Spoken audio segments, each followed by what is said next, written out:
Mungkin saat ini banyak hal yang ada di pikiran lu, yang akhirnya gak bisa lu lakuin semuanya, dan pada kesimpulan sementara bahwa ternyata gua selama ini gak bisa apa-apa. Bahwa gua selama ini gak bisa hidup sesuai dengan yang gua pengen. Susah buat bisa ngontrol pola tidur yang gua mau maupun bangun pagi.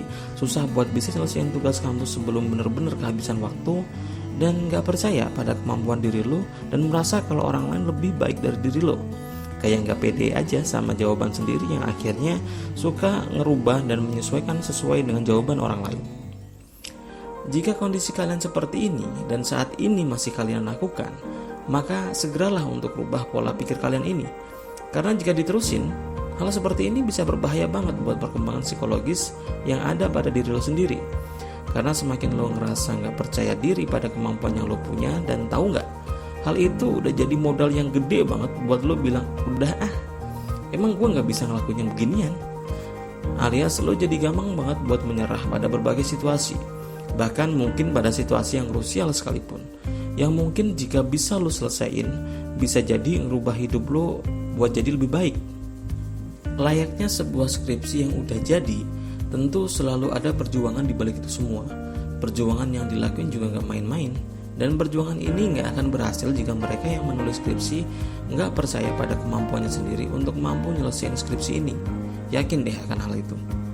Dan ini tentu sangat berkaitan antara tujuan yang mau lo raih dengan seberapa bisa lo ngandelin diri lo sendiri untuk mencapai tujuan lo itu.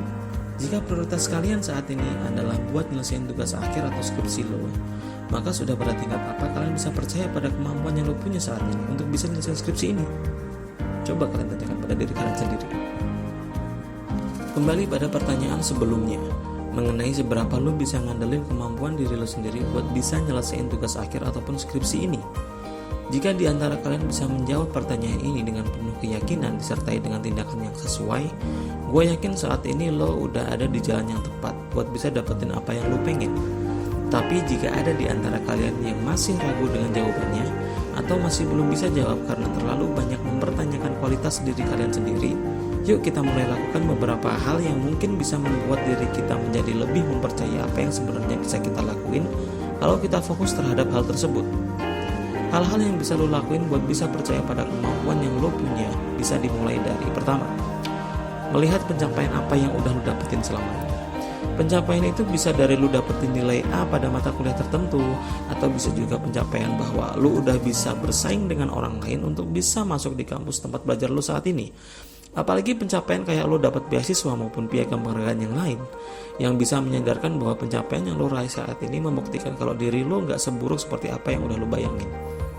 Dan dari pencapaian itu, lo bisa tahu hal apa yang mungkin bisa lo jadiin sebagai keunggulan dan disesuaikan dengan judul skripsi yang lo ajuin nanti.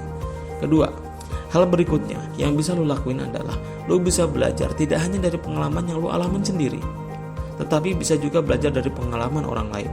Seperti contohnya lo bisa belajar dari pengalaman teman atau senior-senior lo pada saat mereka melakukan bimbingan dengan dosen pembimbing mereka. Kayak hal-hal apa yang mesti diperhatikan supaya lu bisa lancar untuk ngerjain skripsi dan gak berhenti atau ganti judul di tengah jalan. Lu gak mau kan kejadian seperti itu. Dan yang ketiga, lu bisa memulai dengan hal-hal kecil atau hal-hal yang lu anggap mudah terlebih dahulu. Misal skripsi, kalau lu mikirin dari awal sampai akhir rasanya emang banyak banget yang hal-hal yang mesti lu lakuin. Tapi jika lu mikir kayak target awal lu adalah fokus untuk nyelesain bab 1 terlebih dahulu dengan cara setiap hari menulis skripsi minimal 1 kalimat, gue yakin ini bisa jadi jauh lebih memotivasi diri lu buat nulis skripsi. Tapi perlu diingat, kunci dari kegiatan ini ada pada seberapa lu bisa fokus dan komitmen pada hal yang udah lu sebutin di awal. Kayak lu minimal harus membuka dan nulis skripsi 1 kalimat setiap hari, maka hal itu juga yang tetap lu lakuin walaupun hari Sabtu dan hari Minggu. Kalau lu udah selesai dengan komitmen yang lu buat, gua yakin tinggal masalah waktu buat lu bisa nyelesain tugas akhir atau skripsi lu itu. Sampai pada di titik ini mengenai tema kita tentang tugas akhir ataupun skripsi adalah yang mesti lu katakan kepada diri lu sendiri bahwa lu sangat mampu dan bisa buat nyelesain skripsi lu ini.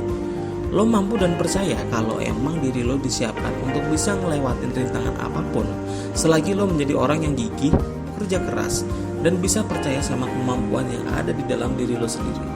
Seperti halnya silet yang sangat tajam tetapi gak bisa digunakan buat nebang sebuah pohon. Begitu juga dengan sebuah kapak yang kuat tapi nggak bisa kita gunakan buat motong selai rambut. Demikian halnya dengan manusia. Masing-masing dari kita memiliki keunikan tertentu yang berbeda satu dengan lainnya. Gali potensi yang ada di dalam diri lo buat bisa nemuin jati diri lo sesungguhnya. Karena apa yang akan kita dapetin selama ini itu lebih mengarah kepada cerminan dari cara pandang kita terhadap kehidupan. Jika kita terlalu berkutat pada ketakutan, ya akhirnya yang bisa lo dapetin hanya rasa malas, gak percaya diri pada diri lo sendiri, maupun ketidakmampuan diri lo terhadap kehidupan. Dan itu yang akan membuat diri lo tambah ngerasa gagal pada diri lo sendiri. Dan tahu gak sih, kalau lo bisa milih masa depan seperti apa yang lo pengen berdasarkan aktivitas rutinan yang udah lo lakuin selama ini. Bahkan studi dari Harvard University semakin nguatin kalau kesuksesan seseorang hanya ditentukan 20% dari hard skill yang dimiliki. Hard skill itu lebih kepada pengetahuan yang dimiliki maupun kemampuan teknis seseorang. Dan sisanya sebesar 80% lebih ditentukan oleh soft skill yang dimiliki oleh orang itu sendiri. Yang mana soft skill itu ya aspek rasa tanggung jawab, jujur, bekerja keras, fokus, komitmen, dan sebagainya. Mulailah untuk belajar dan melakukan hal-hal baik pada diri lo sendiri. Jangan tunggu sampai segala sesuatunya menjadi sempurna, karena akan mengorbankan banyak waktu untuk menunggu hal itu semua. Yang ada hanyalah gak ada waktu yang sempurna, tapi kitalah yang menciptakannya. So, kapan lo bisa mulai percaya pada diri lo sendiri?